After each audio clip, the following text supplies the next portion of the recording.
Greg Kelly Show.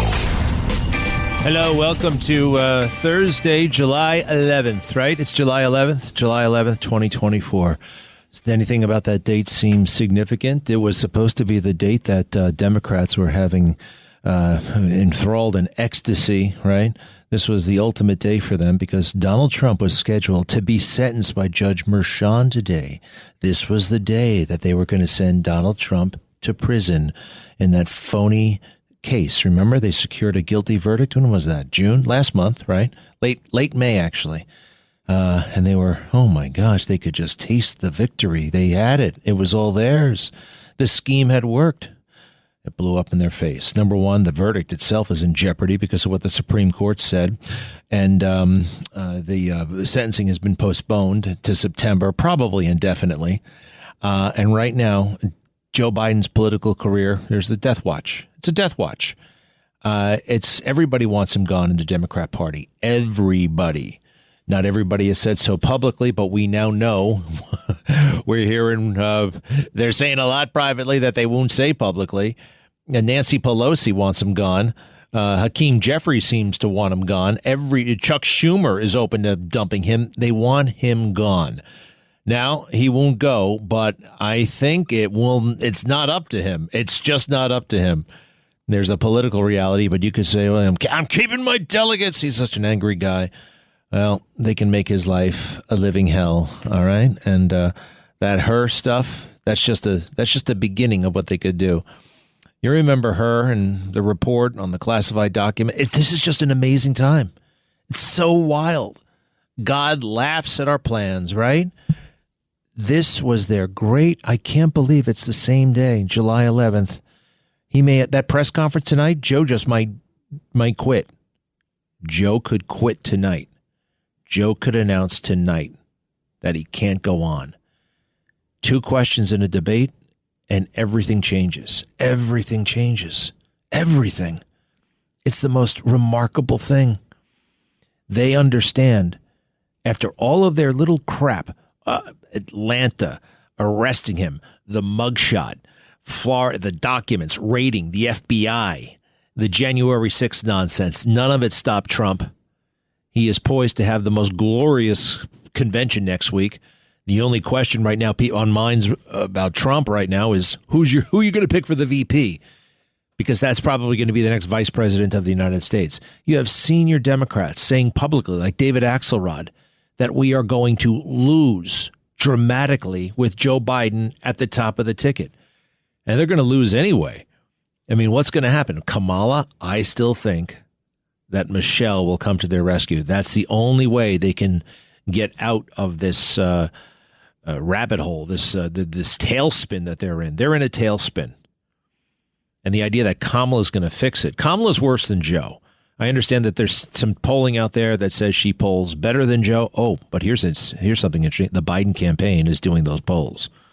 Biden campaign wants to know how Hillary and Kamala do versus Trump. Why would they be doing that? Because it's probably going to happen. Isn't it amazing? Isn't it fascinating? I just love it. I love it. Do you remember her? This is her. H-U-R. Great guy who investigated Biden over that classified document stuff. This guy said out loud that he thought Biden was lying. You know, they sat down with him for 2 days with a tape recorder. I read the transcript. I mean, the transcript comes off really bad. The audio would come off even worse. Here's Mr. Hur talking about his impressions of Joe Biden. Cut 17, please. Cut 17. The evidence and the president himself put his memory squarely at issue. We interviewed the president and asked him about his recorded statement. Quote, I just found all the classified stuff downstairs, end quote. He told us that he didn't remember saying that to his ghostwriter. He also said he didn't remember finding any classified material in his home after his vice presidency. And he didn't remember anything about how classified documents about Afghanistan made their way into his garage. So he was attacked. Well, why did you say he had such a poor memory? I mean, he had to say what he saw. He's an investigator. I just saw Chiron. Democrats are furious with Biden's senior aides for keeping Biden's condition a secret for so long. It wasn't a secret. People knew, but they wouldn't report it. They would not say it out loud. I don't fully understand why. A lot of it is Trump derangement syndrome. Some of it is that stupid rubber chicken dinner that Biden would go to that Donald Trump refused to go to the White House Correspondents' Dinner. But they did keep this a secret from basically 150 million Americans, half the country that is not obsessed with the news, not obsessed with what happens 2 minutes ago. Most people are going about their lives, living their lives, and that's a great, healthy way to be. They're not transfixed by what's happening in Washington. I kind of am these days because what's happening in Washington can upend and ruin this country. But I understand a lot of people don't have the time and they count on the fake news to tell them the news, but it's fake.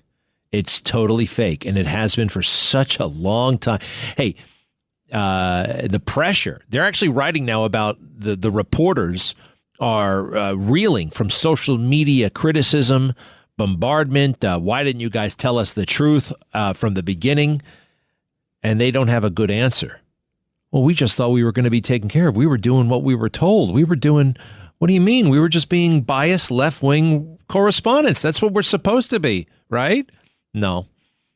You're too worried. They've always been too worried about what their peers think of them and what their boss thinks of them and what the administration thinks of them. It's all one incestuous little stupid club. Very few, if any of them, care about what the people think about them, because the people, what are you going to do for me, right? You can't promote me. You can't pay me. That's why they so often don't talk to the audience. Like, you can listen to these White House people, and it's like, what are they even talking about? They're not talking to me. They're talking about something irrelevant, and that little stupid minutia they go through. And they don't tell the basic thing, the proverbial elephant in the room, the 800-pound gorilla. They look right by it. The Alzheimer's situation, the Parkinson's, whatever you call it. It was there in 2020. It was totally there in 2020. Ooh, I got a good clip here by our friend Mr. Orff, who goes through it in great detail. Just, this guy's had problems for years, and they cover it up. The other thing that the fake news is doing, they're pretending that Donald Trump is some sort of a monster, right? They pretended Joe Biden was normal, and he's not. They're pretending Donald Trump is a monster, and he's not. He's a great guy, and his agenda is not radical. It's not a threat to America. It's not an existential thing. These are policies. You may not like the policies, but these are policies. These are mainstream policies. Having a border, deporting illegal immigrants. Let's see here. Not getting into dopey foreign wars and then proceeding to lose those foreign wars. Not sexualizing children. You can go through the MAGA party platform. So next week, hey, am I the only one that somehow the convention next week does not seem to be a big deal? Why doesn't it seem to be a big deal? I have no anticipation, no sense of, the convention's next week. You know what it has to do with? Milwaukee. Because it's in Milwaukee. Milwaukee is a tiny town. It's not a kick-ass city. I'm sorry. What? Laverne and Shirley, Jeffrey Dahmer, Happy Days, and for some reason I want to say chocolate. Is there a chocolate company there? I don't know. That's it. If it's Los Angeles, you feel like, okay, that's the place to be. If it's Chicago, okay, yeah, that's a place to be. Even Atlanta. Yeah, I want to be in Atlanta. Something big is happening. Milwaukee? Anyway, and the convention isn't such a big deal. On the Republican side, we know who's the nominee. We don't know who the vice president is. There's a bit of anticipation, but it has nothing to do with Milwaukee. I want to know who it is, period. I just don't think I have a feeling it's the geography, actually. And maybe that's crazy. I don't know. Hey, this is where the enemy of my enemy is my friend. Because Republicans want the audio tape of Joe Biden speaking to that investigator, her. In that thing, because I read it, he's going to sound like a maniac. It's going to be worse than how it reads. He goes into gibberish, non sequiturs. He tells crazy stories from 50 years ago about nothing. He spent 5 minutes talking about some client that he had in 1971 who got his no kidding, his penis stuck in some industrial equipment. And he tells these guys from the FBI and the special investigator, details of this guy's testicles falling off and a piece of his penis coming off. He says all this stuff. And then he yells at him, these diaries are my diaries. Every president has done it. I can tell, because we know Joe's cadence, that he was yelling at them. And they don't like that. And that's one of the reasons why this report was as harsh as it was. Listen to Republicans. They want this stuff bad. And I think it's about to leak. Cut 18, please. Cut 8. No, wait. Yeah, 18. How can you claim privilege for the audio of the transcript you just testified was the same? I'm talking specifically about that particularized rationale, and you don't want to discuss it, which is why you're non-responsive, and that's why we need the audio. A White House official would voluntarily cooperate in a criminal investigation only if the Justice Department promises not to release the audio recordings? It doesn't make any sense. So they were leaning on Garland, Merrick Garland, who will not release it. Now that Joe is in the crosshairs, I think they're going to release it. And if that's not good enough to get Joe Biden, there are a million other things. Joe doesn't want to leave. What happens when they start talking about, hey, Joe, can you really explain this $200,000 check from your brother? Why is Jim Biden writing you checks? Jim Biden just got paid $400,000 by some outfit called AmeriCorps. $400,000, and he gave you half of it. Why did he do that? You want to hear a man basically soliciting a bribe? This is what it sounds like. Cut 20, please. Cut 20. I was listed for all the years I was a senator as the poorest man in the United States Congress. I had the dubious distinction of being listed as the poorest man in Congress for 36 years. I had the great pleasure of being listed as the poorest man in Congress for 36 years.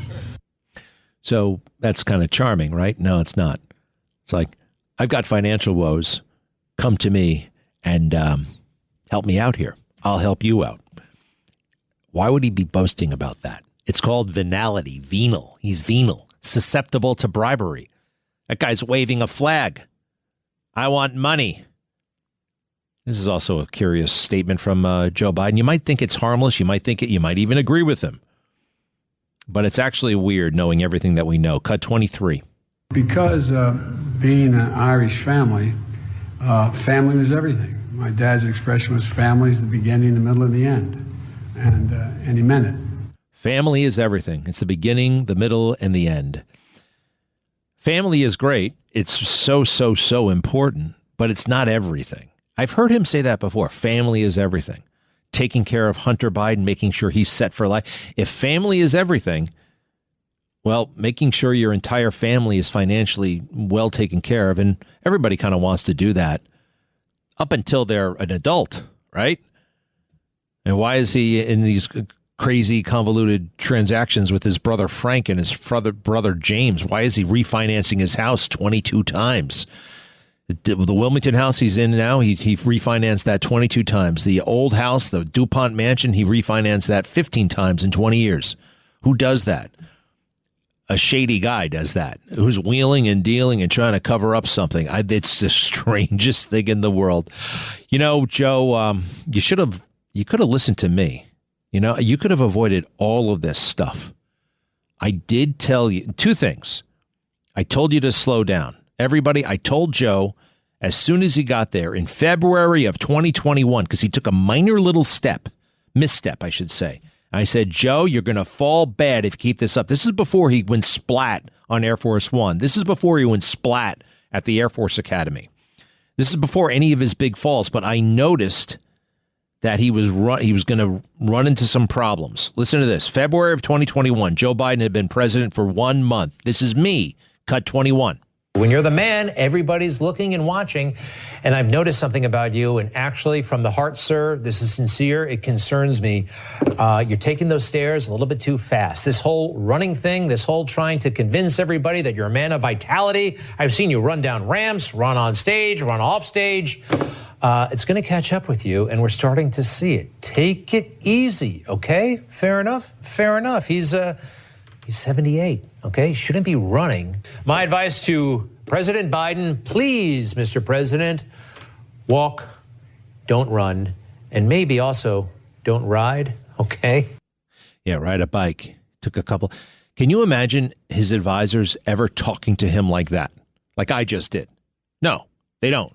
They're too fearful of the boss. They're too deferential. They're too obsequious. I wouldn't be like that.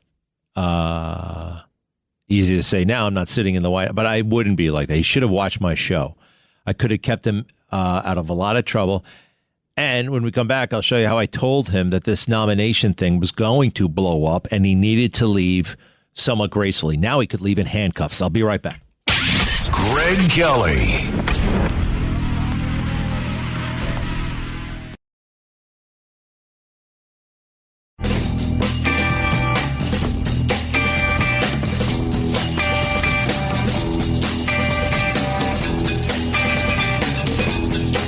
This is the Greg Kelly Show. Hello. Oh, yes. So, look, it was Trump himself who told me, Greg, if you don't play your own trumpet, someone will steal your trumpet and start playing it for you. So you got to tell your own story. And I really, it just kind of, yeah, I get it. You know, some people say it's bragging, but, you know, if you don't take credit for certain things, you don't say, yeah, I did that, someone else will come in and say, I did that when they didn't do that. All right. So, yeah, am I bragging? Whatever. I'm just pointing out that I told Joe Biden to slow down. Instead, he insisted on fake running, and he has fallen probably a half dozen times. It was huge news every time he did it.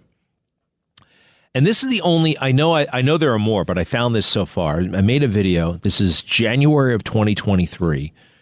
And I think it was after he was busted in his hypocrisy, right? Going after Trump. How could that possibly happen? All that classified stuff on the ground. But the FBI actually staged the photograph and put classified seeming documents on the ground to make the picture worse than it actually was. And I just knew then, that they had gone too far. This is Greg Kelly, January of 2023, which is a year and a half ago. And I say it like I totally know it. And I did. Cut 22, please. You know who else should quit now? The ultimate him. He's not going to be the Democrat nominee, I can tell you that. I know for sure the Democrat nominee will not be Joe. And it is because of this file situation and a whole lot of other things. All right, when I said that there's a big picture of Joe Biden, not many people said that, actually, right? The incumbent president could not be the nominee. It was so obvious. I'm like, what, why can't you see what anybody can see?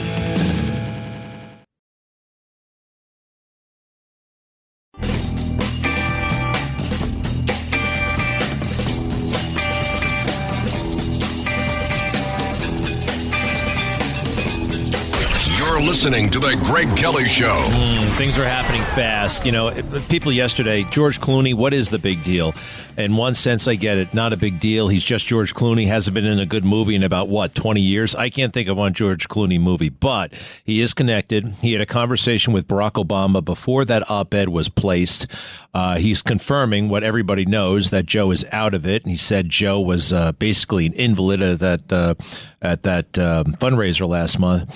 Hakeem Jeffries, Democrat of Brooklyn. Yeah. You know, the two top guys on Capitol Hill are from Brooklyn, Schumer and Hakeem. Hakeem said this a few moments ago, and I think this is code for Joe is finished. Go ahead, please. Another frontliner coming out today, Congresswoman Hillary Scalton, calling for Biden to step aside. You have Greg Landsman saying that he's getting closer to that conclusion. Are you worried that Biden is a liability for your most vulnerable members? No. Okay. In other words, they're petrified. He also said that the conversations with the White House were clear-eyed and candid.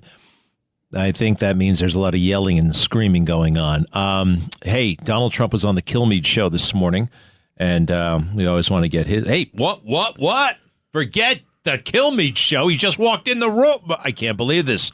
Mr. President, welcome back to WABC. How are you? Well, Greg, it's great to be with you. Great to be with you. A lot of things happening, right? Yeah, I know. Hey, by the way, you got a big decision to make, the vice president. You kind of give us a hint here? Well, all I could tell you is that it'll be a lot better than cackling Kamala. Okay, a lot better than her. Believe me. What about Milwaukee? You ready to hang out in Milwaukee for a few days? Well, it's going to be a good time. We have a lot of great people lined up, and we're doing it in person, right? The Democrats, they're doing Zoom like it's 4 years ago. Can you believe it? You heard about this? They're doing Zoom. What do you think? Is Joe going to make it?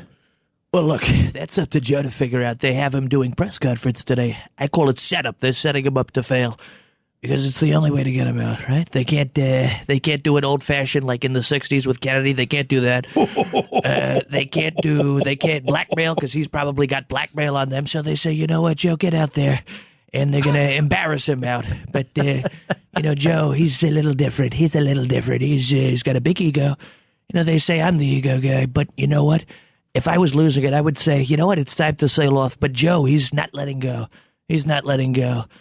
Hey, Mr. President, today is July 11th, and I don't know if you remember, but this is the day you were supposed to be sentenced to prison by that Judge Merchan. It didn't happen like they thought, right?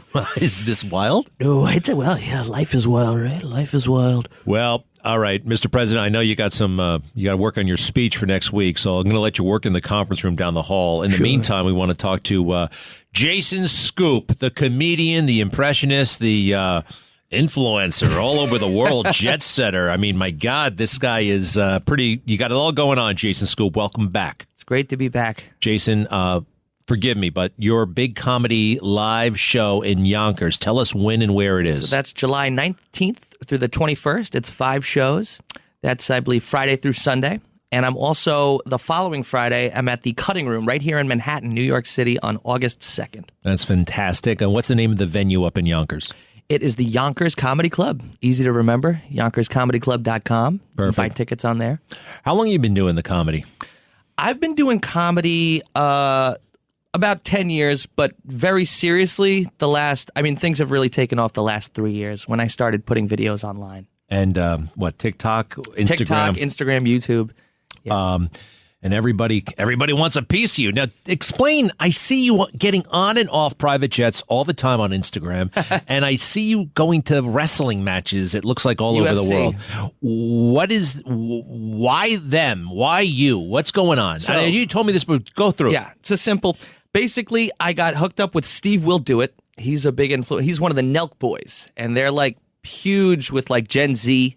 And they're one of the few podcasters to have Trump on while he was still in office. I think they boarded Air Force One and interviewed Trump. Steve actually told me that he was the last guy in the room with Trump on Air Force One, and he said the last words he said to Trump was, "You make me proud to be an American." And now he's hired me to be his Trump. This is really interesting, and it's one of the great things about Trump.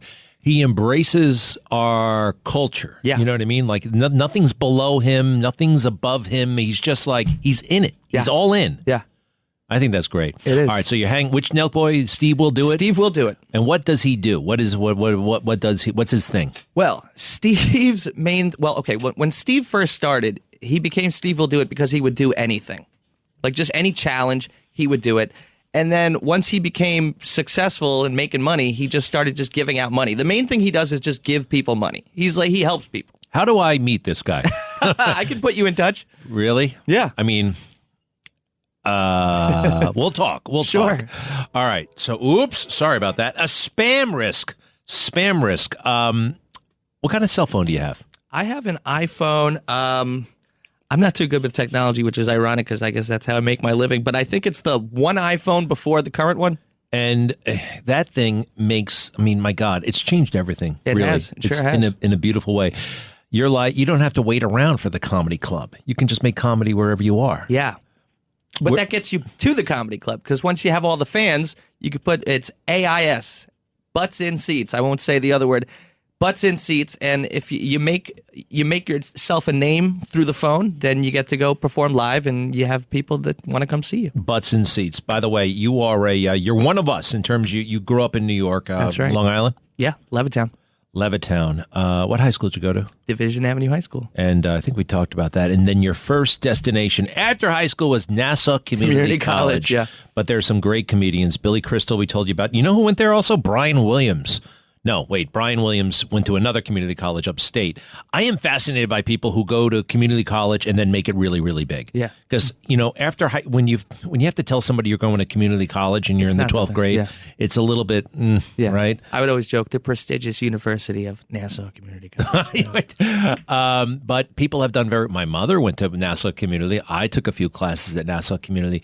All right. Oh, Mr. President, he's back. You don't want to work on your speech anymore. So what are you going to do next week with the big speech? You talking about convention? Convention. Well, I don't want to give away too much, but look, Greg, and you know it better than anyone, you talk about broadcasting. It's going to be huge, okay? It's going to be terrific. There's going to be a little bit of surprises.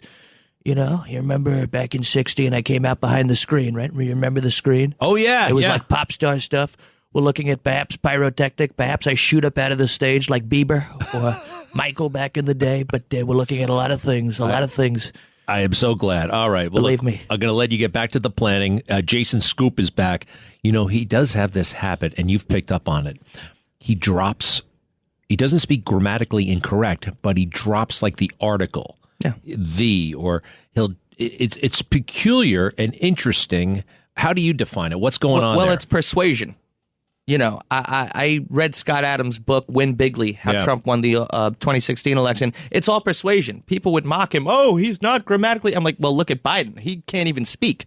What people think is they're like, he uses the grammar of an elementary school. It's like, that works. That works, folks. That gets people to vote for you, and you connect with them.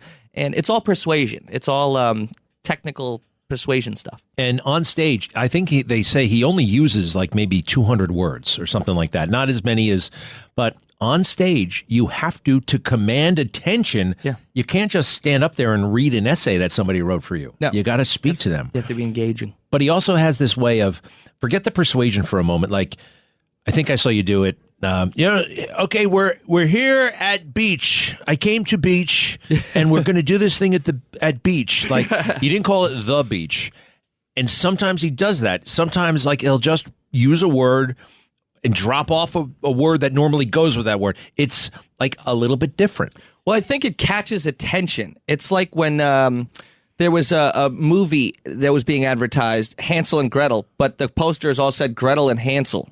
And that makes you stop for a second. It's like the nicknames. Instead of tweeting Lying Ted, it was L'Yin Ted. That makes you stop for a second. Wait a minute. Lion Ted, huh? Now you got Lion Ted implanted in your brain, and it's already worked. He may go with Little Marco. Little Marco. What do you think? Not so little anymore. Not so little. I think he's grown up a little. He's matured. You look at that. But, I it's tough to say, I'm imitating me, but I'm not him. But I want to see somebody like out of like a Candace Owens or something crazy like that. Somebody not even in politics. Yeah, some sort of surprise. I have a feeling it might be somebody not on the list. The three? Yeah, that would be interesting. But I don't think he should play it too loosey goosey. He should be a little. He doesn't need to do a big gimmick right now. No.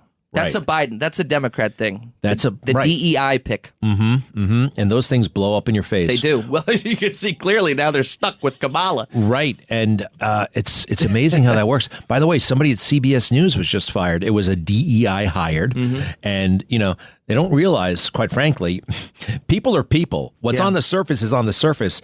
Like, they suddenly assume that if you are a person of color, especially if you are a woman, you must be this wholesome, good person. Wrong. Yep. Right? Yeah. All right. So let's see. Tell me again. Yonkers, July 19th, 20th, 21st? 19, 20, 21, 5 shows. And August 2nd, the following Friday, at the Cutting Room right here in Manhattan. What's it like? When you go on stage? I noticed this about Biden. I just thought of it. 5,000 people in the audience, whatever it is. And I know, and for Trump, they probably don't get nervous. They've done it a million times.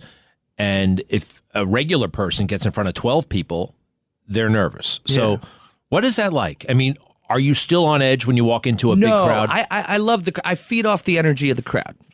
I give them what they give me. So you want to start strong and then keep that ball, what do you call it? momentum. You know, when the ball rolls down and it picks up a leaf and Snowball a twig. effect. Snowball effect. You start strong, and then the audience gives you that energy, and then you keep going. The only time I ever got nervous when I started out was like if the stakes were higher. This is years ago. They're like, "Oh, an MTV executive is in the audience." That would get to me. Right. But now I don't know. Right. MTV. What's that? Yeah, exactly. So, well, Jason, it's always great to talk to you and to President Trump. President Trump, what is the key to success? Well, the key to success is always never giving up, right? Never give up. Whether they indict you or anything else, you keep going. And always stay positive. And also never forget to have fun, right? You see Biden, he doesn't look like he's having fun. He's struggling. He can barely keep his eyes open. He's not having fun. People want to see somebody up there, wow, look at him. He's having fun. He's enjoying himself. He's having a good time. And you sort of want to be something people look up to. What do you think it is? How did Donald Trump, gain all of these insights? It's interesting. It's like, he grew up in a traditional family, in a traditional business. Yeah. But he did reinvent communication, or just he's a genius when it comes to it. Born with it. You think? Yes. Now, granted, he sharpened it over the years, but he was born with a certain amount of innate skill set, God-given. Nobody else is built like him. Right. I think also he lacks fear, which is both good and bad. More good than bad. What could you do if you had no fear? You could do just about anything, Or he conceals his fear. Other people wear it. That's interesting. Yeah, I guess it's just God-given. And he's observant. That's the thing I don't think he gets enough credit for. You've met him by now. Yes. He is not only looking at you, he's just inhaling your energy. Yeah. He's picking up on a lot of stuff that's going on. Yeah.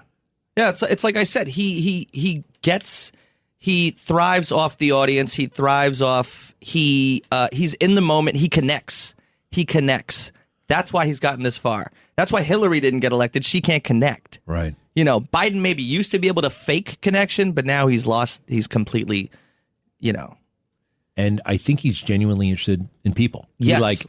You see that. He's not faking it. And you go back to 20 years ago, 30 years ago, 40 years ago, I see pictures of him with, regular people. He was talking to black people before he needed black people. Right. Know what I mean? Yeah. It was like, and most politicians, quite frankly, they'll only talk to certain groups when they need them. 100%. And it's just an amazing thing to watch. It's a fabulous time to be alive. Must be a fabulous time to be a comedian and as creative and productive as Jason Scoop. Well, thank you Jason, so much. we can see you at Yonkers, the Yonkers Comedy Club, July 19th, 2021. Yes, sir. Is there a website or where should people go? YonkersComedyClub.com. And for the other show, it's thecuttingroom.com, cuttingroomnyc.com. Now, what about you if we want to get your content online and all that stuff?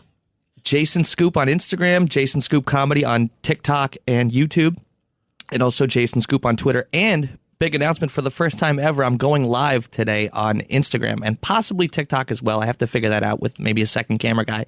But I'm going to be just walking the streets as Trump in New York City because, I would film clips and stuff and post them, but people would say, God, you got to film the behind the scenes, maybe do a little documentary. Now, that's expensive to do, but if you go live, people get to see the whole thing, all the magic. People get to see when I walk into the New York City shop owned by the Arab guys, and they're like, "We love Trump, we love you."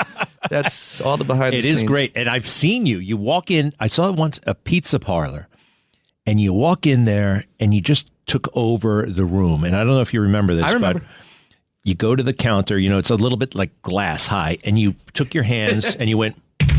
Yeah. It's like you were announcing to the room that something's about to start. Mm-hmm. But that's also a natural move. Yeah. It wasn't like, look at me, everybody. You were just like passing time. Yeah.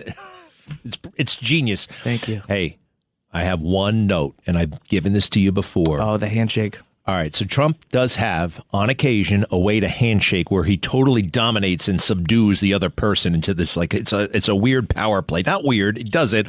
Grabs the hand, pulls you real close. He's in charge. You do it too often. Yeah.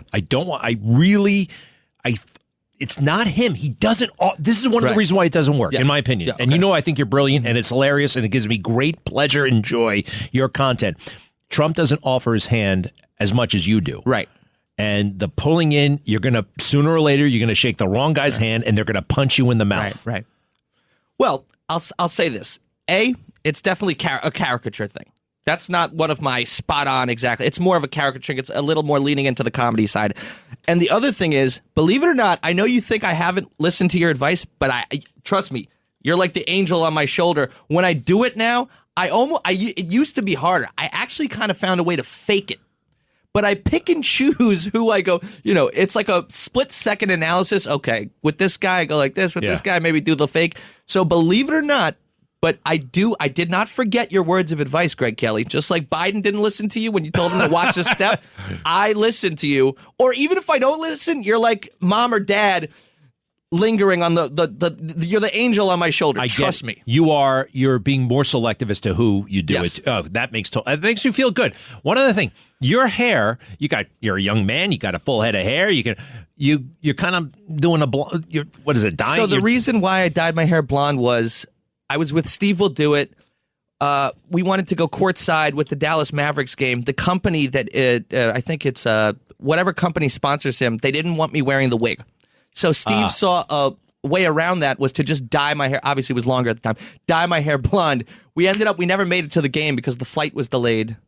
We were flying from Nicaragua. That's a whole nother story. So then I was just stuck with the blonde hair. I do like the blonde hair. I know. Look, I kind of want to do the same thing. I seriously, because it's going a little. Anyway, Jason Scoop, Yonkers Comedy Club, The Cutting Room. Check it out, and we thank you for being with us. Thank you for having me. The best. All right, be right back. Thank you.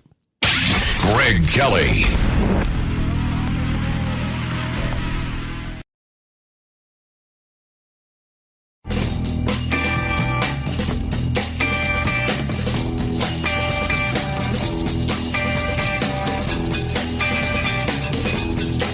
You're listening to The Greg Kelly Show. Hey, guess who stuck around? President Trump. And we're going to take a call or two. You okay with that, President Trump? Absolutely. We got to hear from the people. We have to talk to the people. Let's see here. This is Bob up in Trumbull, Connecticut. Yes, hello. Greg. Hey, first. You're on with President Trump as well. Hello, Bob. Mr. President, tell Greg, I did call back to thank him for him sending help to the train station. And then I called him back the next day, but the girl wouldn't put me through. All right, Bob, nobody knows what you're talking about, so get to your point. You do, as long as you do, Greg. Now, here's the thing. Why the president refinanced his house 30-some times? Yeah. It was to get cash so he could do the insider trading that these senators do. Crooked Joe Biden, Crooked Joe. Sounds good to us, right? That's Bob, I think you figured it out. Here's the other thing. He got $200,000 back from his brother, and he said it was a loan. Yeah. Well, that's too even a number, because over $10,000 you can't have interest-free loans. Great point, Bob. Very good point. Thanks, pal. Ron, hello. Hello. How are you? Okay. So I'm calling about the president and them wanting him out. And I believe that because of what dirt he knows on everyone else, that it can be mutual destruction. That's maybe why they may not be able to get him out so easily. He doesn't have dirt on everybody. What do you think, Mr. President? Well, I think he's been around for a while. And, before the lights went out, he probably gathered some information. And I know Crazy Hunter, those crackheads, they don't stop. They don't stop in the pursuit of, furthering the addiction. So I'm sure Hunter may have gathered some things too. But I stick with my assessment that they're going to embarrass him out. Keep putting him out there, keep falling, and then you have to quit. With the greatest political mind in America, Jason Scoop, just told us. Be right back. Economists warn that massive tax hikes could devastate your IRA and 401k as the stock market braces for impact. I'm Larry Kudlow, and I urge you to fortify your savings with physical gold with my friends at Priority Gold. To learn how gold and silver can help diversify your savings, please call 1-800-405-GOLD or just visit PriorityGold.com to get a free gold information guide. That's 1-800-405-GOLD.